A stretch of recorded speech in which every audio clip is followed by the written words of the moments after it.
Ethiopia is historically and culturally and scenically, I think, one of the most interesting countries in the world. It is a very poor country, and that's why we're working there, but it's a great opportunity for our supporters to go and learn how rich a country it really is in terms of its people and its history.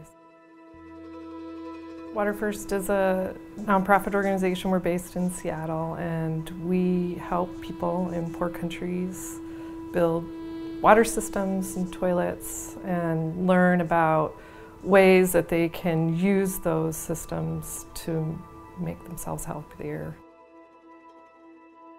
In countries like Ethiopia, women walk really long distances every day to horrific water sources to collect the water that their families need to survive. So we are helping people in Ethiopia and other countries around the world address that major issue.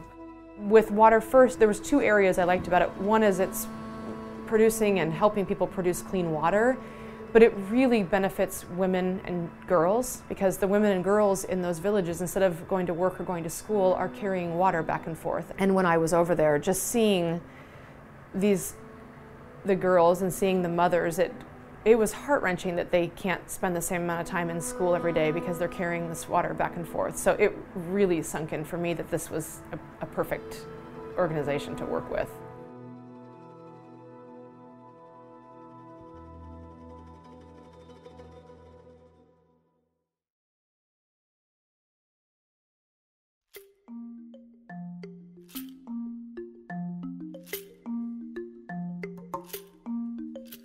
So Dimajeli is at the very beginning stages of their water project, where they're organizing themselves as a community, because this isn't just a technical solution, it's also, they have to manage a water system. So they need to elect a water committee that will be responsible for operating and maintaining this water system. So that's the stage that they're at.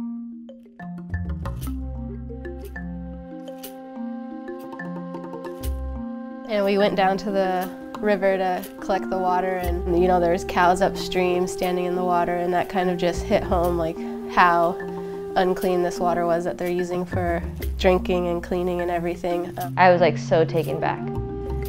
I'm like, these people are drinking it, and seeing the river was really hard. It was really hard. When you ask women in these communities, what is your greatest need? They almost 100% of the time will say it is really hard to carry water, and the water is just, it's brown, it's not just a water source for humans, there are animals that use it as well. People talked about how frequently their children were ill. I'm sure there are many children in that community who died as a result of drinking that water. And it was hot and dusty, and you could just tell after you got it strapped on your back how heavy that would be after even walking 30 minutes, but it's not something that they can just decide not to do. Water for them is everything. And then when we got into their home, of the two ladies that let us come in and kind of chat, it all became kind of real.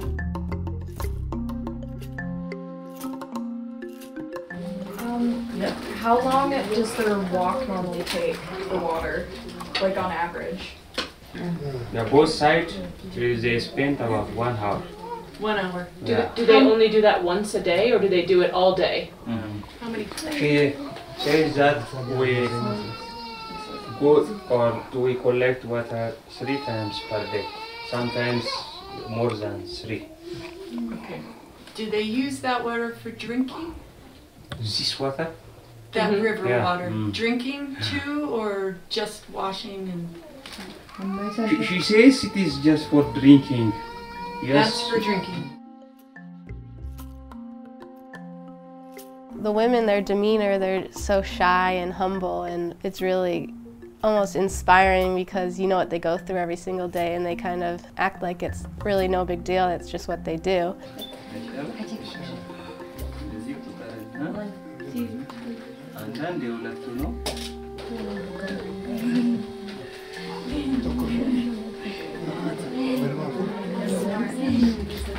And like it comes back. It's just their survival, like they have to do it. And they said that some of the girls start at 8 if they're strong enough. You just really realize how blessed you are. So we were lucky to be in Dawu Kara for the ribbon cutting ceremony. So this was marking the end of 2 years for them of building their water project. I feel like we didn't really know what to expect when we pulled up, and there was people riding horses and singing and chanting, and all the little kids running by our car, and then some of the Water First people getting out and running with them. You know, there's just this energy you could feel building.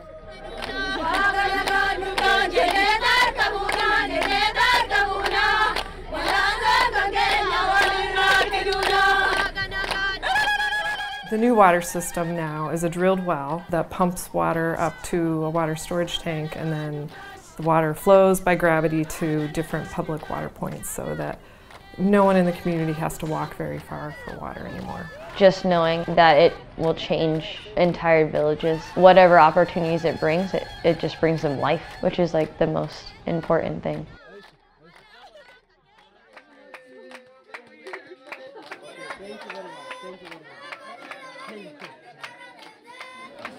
Good afternoon, everyone. Thank you for having us here today. We are here to celebrate the beginning of your water project. We know that schools also work hard to learn about clean water. You are so important to the success of the water project. So when we found out we were going to a school, we had asked Nike for some donations. So they have these black cinch backpacks, and inside of every one of them there was a penny or a bib and a miniature soccer ball. And the look in the kids' eyes when they saw the little soccer balls, they were just so excited to see that. On behalf of the Seattle Reign Football Club, congratulations.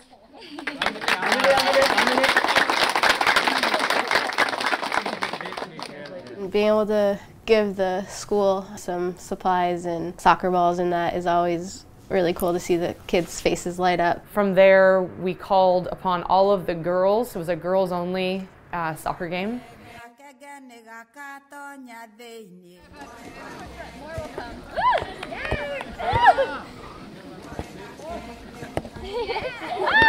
Shoving each other and having their shoes fly off, and they're kicking the ball and just falling and getting right back up, and it was really cool to be a part of and to see. And I hope that some of the girls got inspired and will hop in and play with the boys now and feel that confidence and, you know, belief in themselves that they can do everything that everyone else can do.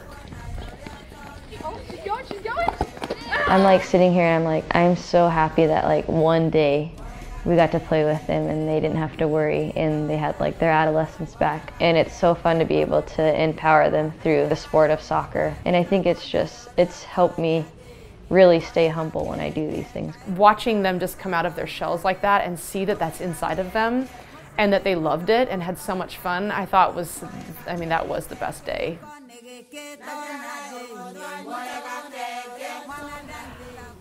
I mean, that's what I think starts to change people, you know, and I think girls see for themselves that they can do the things that boys can do.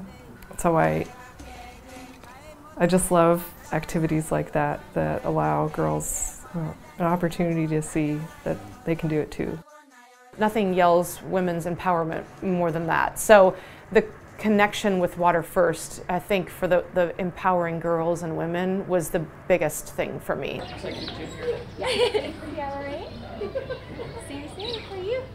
The world is huge, and there's so many people around the world that need help like that. And we have such resources here that it's such a waste of our time and our energy while we're here on Earth not to help people.